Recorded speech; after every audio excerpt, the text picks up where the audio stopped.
Hi and welcome everyone to our 59th episode of The Little Inside. Surprisingly, my name is still Tobi, and this week I'm going to talk a little bit about our next destination, death. So let's get started right after the intro.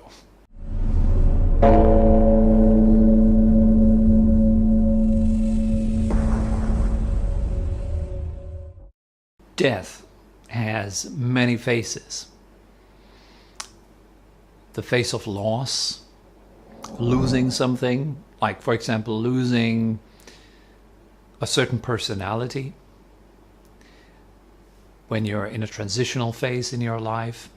You're losing the personality of a husband, maybe after a divorce, or the loss of money, the loss of health. All that can be considered a death. And basically you can say that death, another word for death could be impermanence. So the simple fact that the things that we depend on in life don't really last. They're not really dependable. They're not really reliable. This body is not reliable, right? It gets old, it gets ill, and it finally dies. It breaks apart. Even though nobody really wants that, it still happens to everyone. And the same is true for the mind, that one mental state is followed by the next. Sometimes we're happy, but this happiness also subject to impermanence, so it dies. It's born and then it dies. Same is true for misery and suffering. If you're feeling uncomfortable in your mind, same is true, right? Discomfort is born, and then because it is born, it also dies. So this is happening in all our states, actually, word after word that I'm uttering right now. You can see that one word is born, and then the next word is born. And when the next word is born, the previous word has already died. So it just goes on and on like this. Everything in life is impermanent. Everything that we know, everything that we attach to is impermanent. It doesn't last. Everything that the sense of me or self depends upon doesn't really last. And we don't want to look at that because it's a threat to that sense of self, isn't it? That I'm going to die. I don't want to think about this. This is a dreadful thought. I don't know what's going to happen to me after I'm dead. What's going to happen to me? What's going to happen to my stuff? I don't know. And not knowing something is terrifying for the self. It wants to be in control. It wants to know everything. It wants to know what's going to happen to it.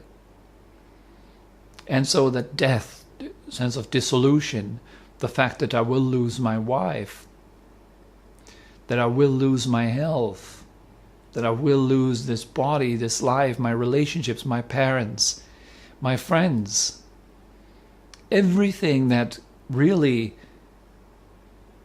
if you take that together, creates that sense of me, all that will vanish. And that can be a very terrifying thought. Have you noticed the habit of the mind? One of the predominant habits of the mind is to move into the future. It wants to get somewhere. It wants to get something. It doesn't feel satisfied with what is. It has a sense of, there's a sense of a linear structure in life. It's kind of like I'm here right now. I was over there before. Now I'm here. And I hope that I will get there, wherever you're hoping to get. So that's this timeline of a me. That's where I come from, that's where I am, and that's where I'm heading. Where I am is least important. It doesn't matter at all to us usually. Where I am right now, I don't mean my current circumstances like this week, this year, where I am this year, but I mean right now, in this second. The way it is right now.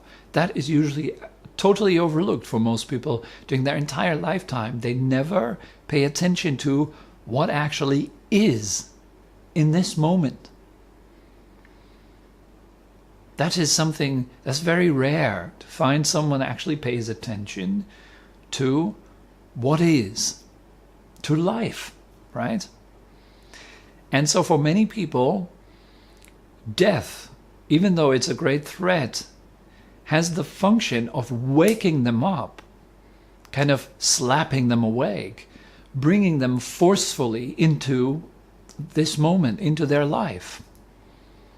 But at first, when you're confronted with death, there's always a dissolution of what's most important for us right now, which is the future.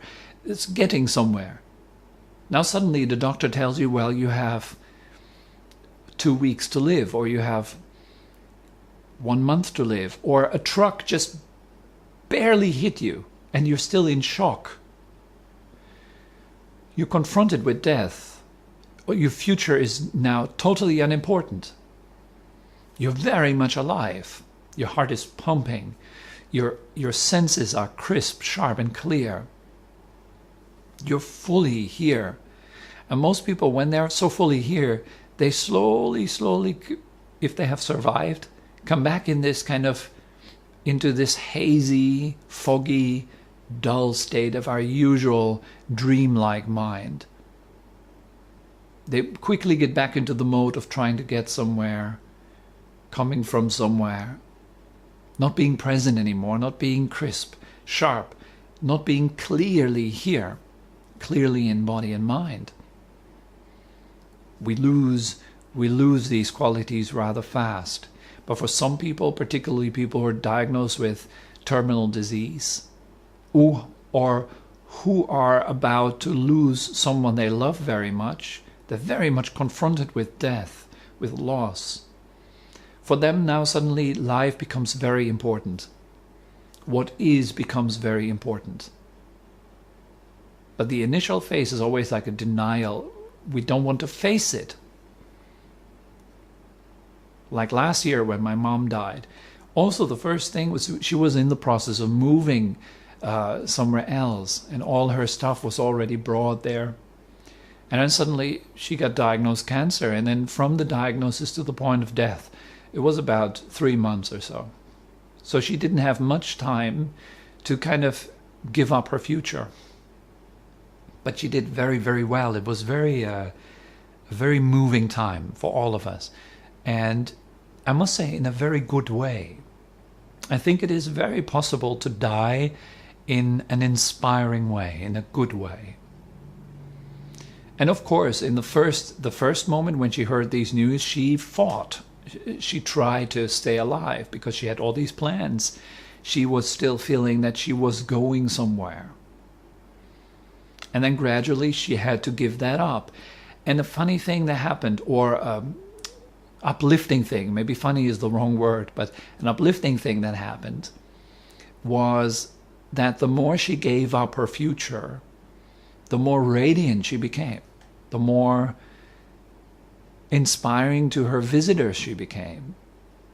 And I remember very well in the hospital where she stayed, actually, the nurses would come to her room to relax with her, to take a break, right? So they would just, because it was a palliative care unit, and most of the nurses, they said, and the hospital psychologist as well, she said that it's very rare to see someone die gracefully or to die peacefully and happy. Most people, she said, she's been working for the hospital psychologist, I'm talking about her right now. She said that she's been working there for 9 years, and in these 9 years she hasn't seen anyone passing away not being bitter, angry at the fact that they had to go. And so most people, she said, were dying in this bitter state of mind, like shutting down everything, becoming angry at everything. And it's very, very rare to see someone die gracefully, with a smile on their face, radiant, happy, kind of even like looking forward to death almost. And so my mom died that way. That was a great blessing to actually be able to see this, to witness this. Very encouraging, I find, for myself as well. So it's possible for someone to actually die with happiness and with joy.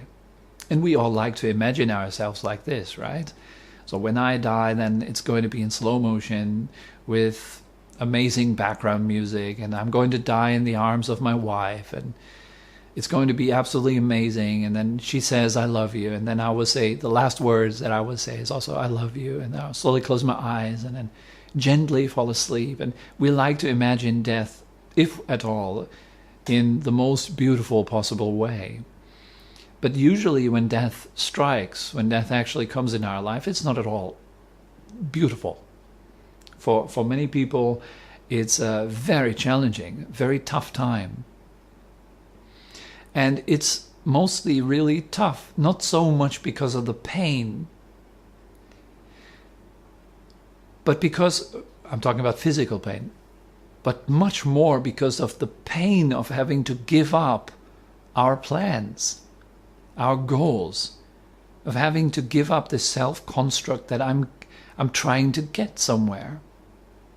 And so that is, I find, the single most threatening thing to a person that is diagnosed with a deadly disease, or that is very confronted with death. I find myself to be very confronted with death since I was small, and I think for me it's the number one reason why I do what I do is because I feel I don't really have time to do anything else. I want to use my life well. I don't want to dwell mentally in the future, completely ignoring and not seeing the beauty of this moment. Of actually not being able to understand life because I'm thinking about something that is not, something that might be. So I think it's really important for many people to be confronted with death in their life, to see someone die, to lose dear ones, loved ones. And I think these are times in life when life really challenges us to look closely. I remember my teacher when I was in the monastery, he told me one day, he said, when someone that you love very much dies, I want you to look very, very well. Open your eyes widely. And now I slowly understand why he said such a thing. Because these are times when it's not that death is calling, it's more that you're called strongly, loudly, you're called back into what is, into life, into truth. And for many people that can be an opportunity. For most people, unfortunately, it won't be an opportunity because most people just respond with fear, with terror. They don't want to give up what they know best. They don't want to surrender to the truth that they're not in control, that life is not something that they own, that they have. And so death confronts many people with this uncomfortable truth that we're not here to own, to grasp, to control, to dominate. And in this letting go, in this release, there is lots and lots of peace, freedom, and happiness to be found. And I think this is our opportunity. I don't consider death to be anything bad. I don't think that death is a threat. I think it's a blessing. And everybody who actually is confronted with death in some way, in one way or the other, is also confronted with an opportunity. I'm talking about the opportunity to let go. The opportunity to find inner peace, to become free or independent from circumstances, because all circumstances eventually pass, all circumstances eventually die.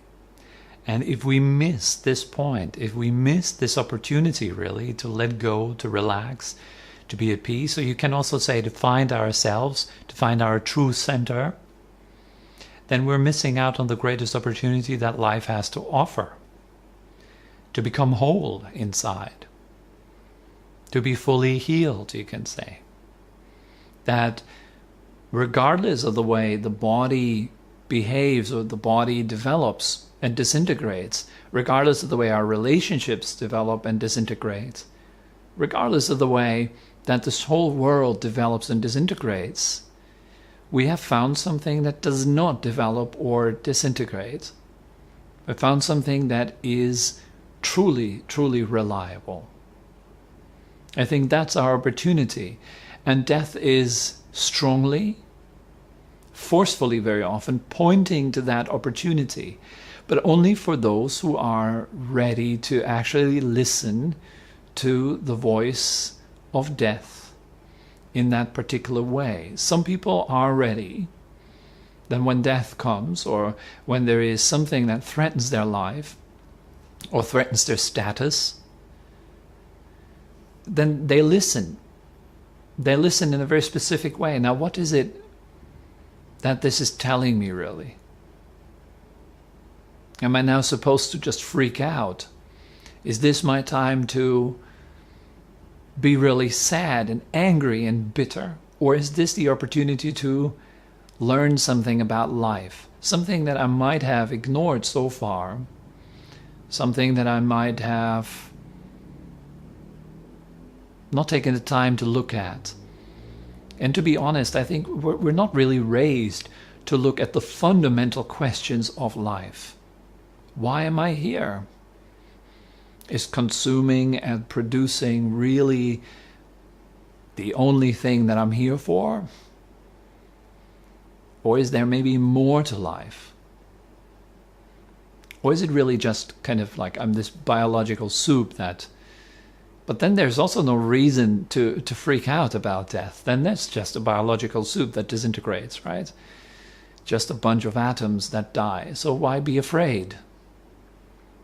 Well, atoms and neurons, why would they be scared of disintegration? Because it's their very nature, right, to disintegrate. So why the fear?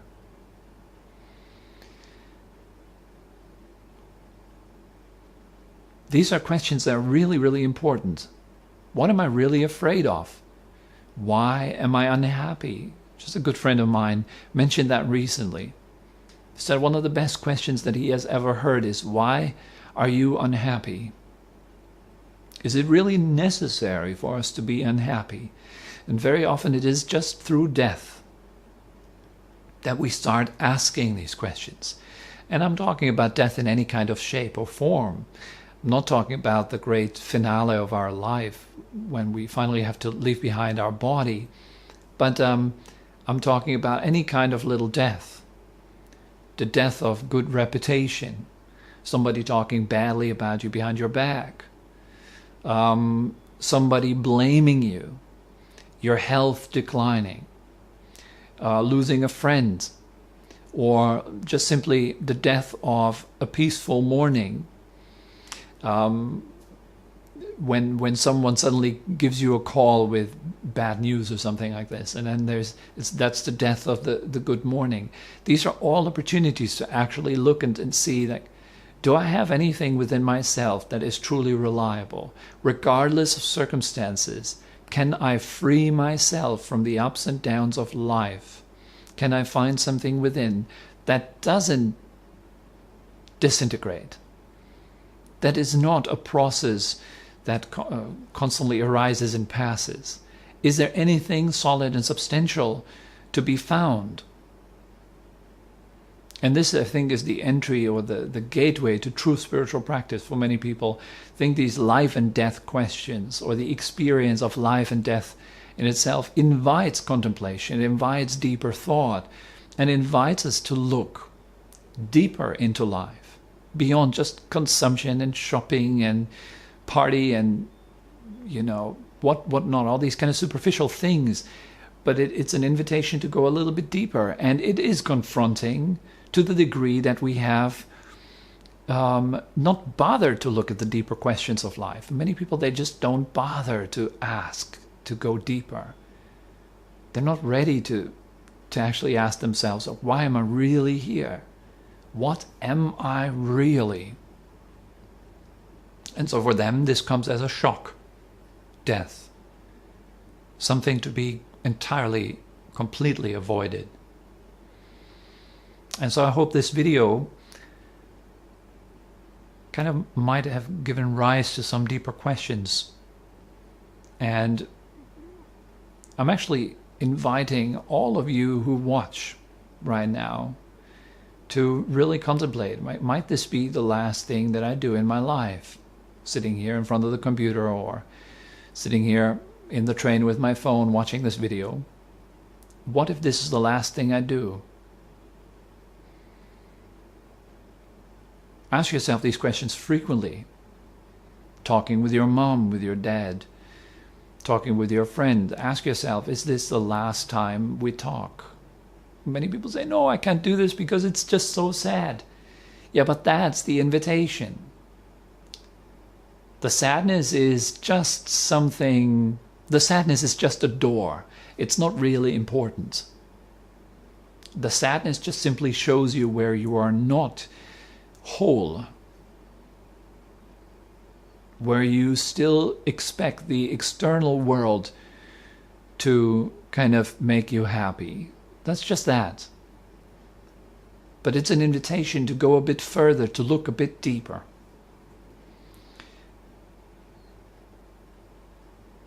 And to ask yourself, like, how would I interact with people if that was the last time? How would I do what I do right now, for example? I can ask myself right now, how would I do this video?